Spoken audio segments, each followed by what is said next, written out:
Game face. Let's get started. Hello everybody, I'm Rachel Orlick and my co-host John is off camera. And today we are continuing with our Great Pandemic Baking Challenge. This week on the Great British Bake Off, it was floating islands, and so that is what we are going to be trying today. As you can see, it uses very few ingredients. However, these are all things that I've never made before. So it's going to be really interesting. What is a floating island, you ask?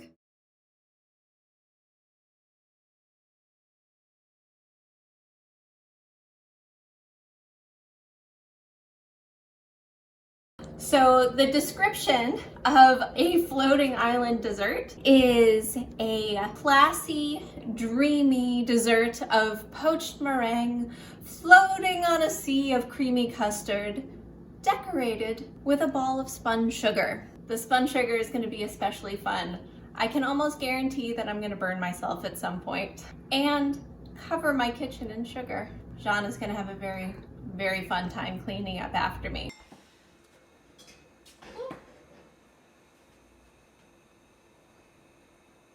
All right, so I have all of my ingredients laid out. It's just heavy cream, whole milk, vanilla extract. The recipe actually says vanilla paste, but I can't find that anywhere. Sugar and egg yolks. These are all the ingredients for the creme and glaze. And then there's a meringue component, which is egg whites and sugar, of course. And then just the spun sugar has its own little cup. So first what we're gonna do is create the cooking liquid for the meringues. So this is just the heavy cream, the milk, and the vanilla. So since it had us using vanilla paste, which has a much stronger flavor than the vanilla extract, I'm actually just gonna sneak in a little bit more. All right, so that smells super good. We are gonna heat it on a very low heat.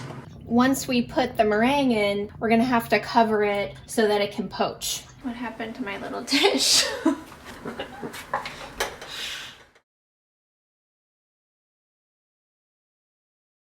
All right, so as that is simmering, we are gonna start the meringue. So I have my egg whites here, and it's really, really important to make sure that there are no egg yolks. If there is even a little bit of egg yolk, this will not meringue. So just pour it in. You don't want any oil in the bowl. The recipe was very specific about that. And then we are just whisking this on high speed until it forms stiff peaks before adding any of the sugar. Would you say this sounds like whiskey business? It's whiskey for you. That was surprising.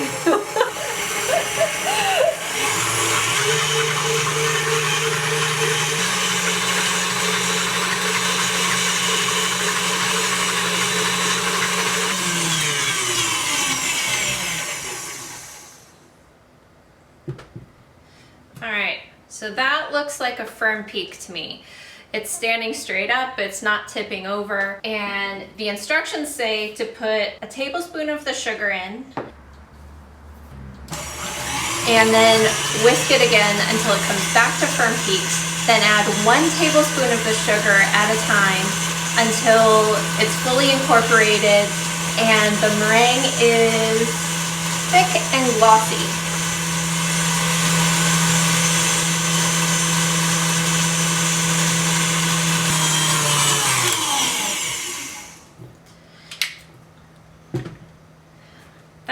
Pretty good meringue, actually. It's super shiny. I don't know if you can tell on camera, but before it was more frothy and foamy, and now it looks really well incorporated and thick and glossy and creamy, just like it says in the recipe.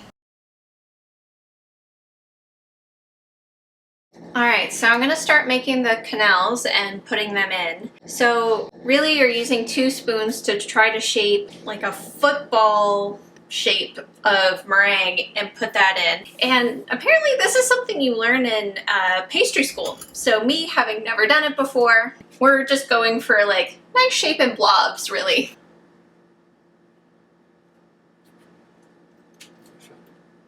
Oh yeah, this is gonna work out well.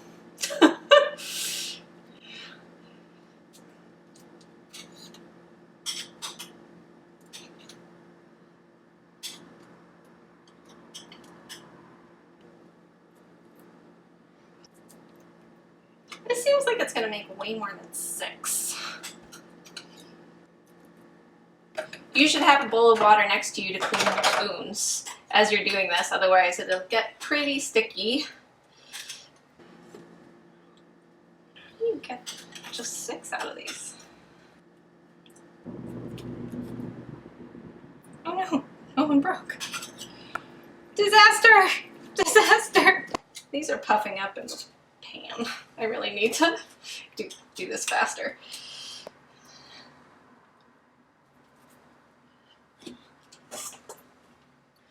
Right. So now they're gonna go in for 9 to 10 minutes and I'm supposed to flip them halfway through. I'm guessing I was actually supposed to use a bigger pan than this and maybe a deeper pan because they're touching the lid and I know from the instructions that they're supposed to expand. We'll see how this goes. This is gonna be interesting. We might have a blob situation happening here as it rises and expands, and we're just gonna be eaten by my meringue.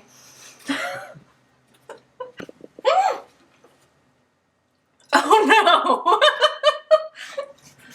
no! Mary Berry would be so disappointed in me.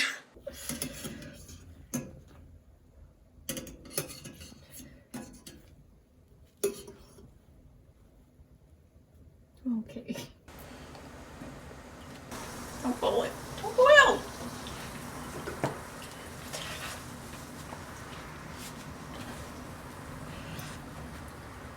So apparently, if the liquid boils, the meringue could puff up and then collapse. So that might be what's happening.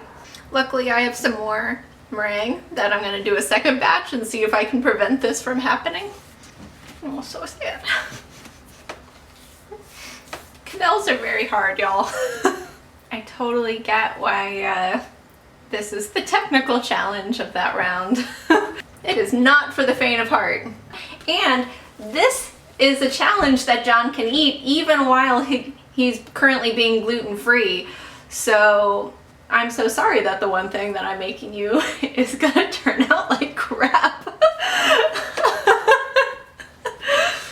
So they're supposed to drain on a wire rack. These kind of do look like they collapsed.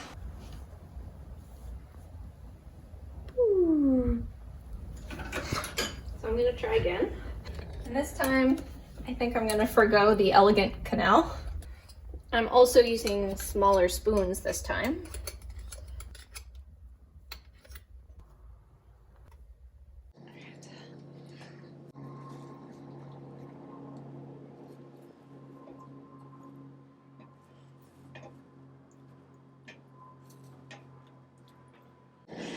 All right, let's see if these deflated. Ooh, no, they still are puffy. That's a good sign.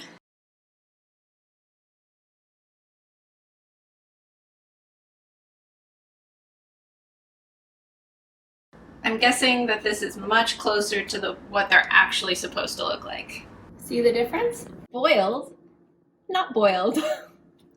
So definitely make sure to keep your poaching liquid low, even lower than you might think that you need to. Otherwise, you're gonna come out with this, and honestly, these are not very tasty. These taste very eggy. They kind of taste like boiled eggs. So make sure that you keep it low. I actually put it at a 1 out of 10, and I think they turned out really well. So now we're gonna make the crème anglaise, and to do that, we need to sieve out the chunks of the meringue. So now we're gonna combine the sugar with the egg yolks, whisking until it's pale and fluffy, and combine that with the poaching liquid so that we can complete the crème anglaise. For anyone needing a little extra calorie burn during the pandemic, bake. At least it takes care of the calories that you're gonna eat from your baking. All right, so I'd say that looks pale and fluffy. And we're gonna pour this into the poaching liquid, whisking continuously.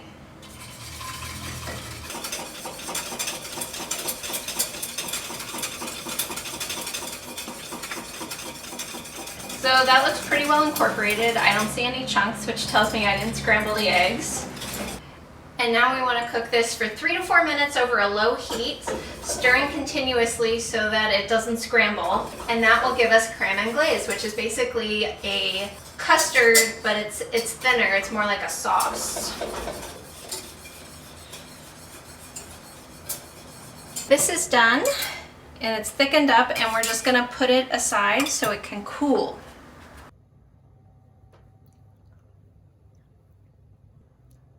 It's good. Oh, that's sweet.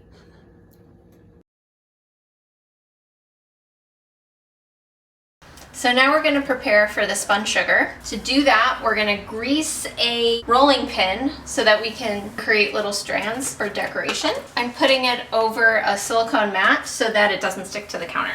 To make the spun sugar, we are putting the sugar in a small pot over medium heat and not stirring it. If you stir it, it'll crystallize. And we're looking for a medium caramel color.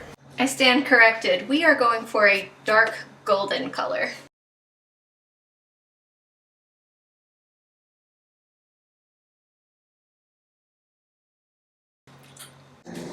Oh, it's so hard not to stir that. It smells like burning.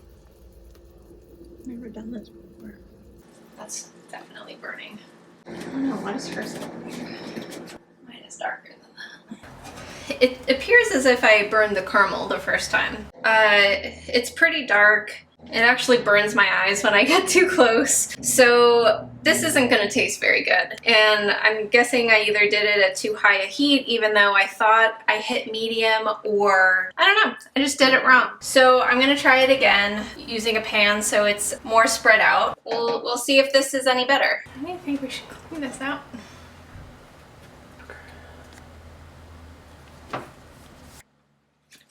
Last round it was on 4 or 5, but I turned it down to 3 at some point when I realized it was burning. It's starting to turn from a light golden color to a medium golden color on the bottom. As it continues to melt, it'll caramelize more and incorporate throughout. Hopefully. You want to be very gentle with caramelizing sugar because it can easily recrystallize. So if you stir it or you put anything in it, it could harden up and crystallize. We are looking for a medium dark golden color. So it's probably pretty close. If it's not dark enough, it won't hold its shape once you spin it. No burning smell. So I'm going to take it off the heat and let it cool down for a little bit before I try to spin it. Who's this? This is Wyatt. What are his superpowers? To wake me up every morning at 4:30 and to purr on my face. And sometimes he sneezes on me, but he's very sweet. I'm glad I took it off when I did because it actually continued to darken even after taking it off the heat. So I think that this is the right color that the recipe is calling for, which is a dark golden brown. It says to let it cool slightly before using the back of a fork to sprinkle it over the rolling pin. This isn't quite looking like I anticipated. There's a little webbing here, but this is, maybe it's just not cool enough yet. That's better. And you gather this up, and that's the top of the decoration.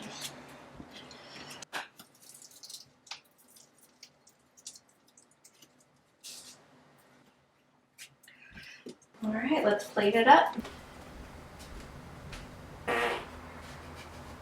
All right, so to serve, we pour some of the crème and glaze into the bottom. It's a little thicker than I thought it might be. Add our floating islets and top it with the spun sugar. The only thing left is to take a picture and try it.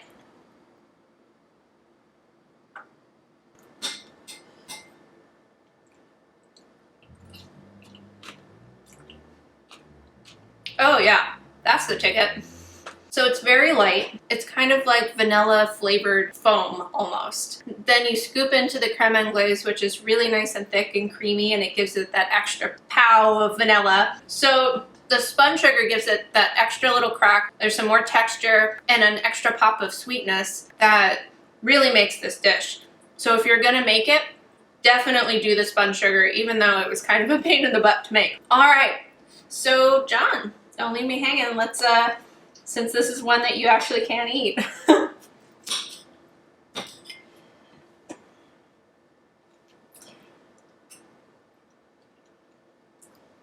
I like it.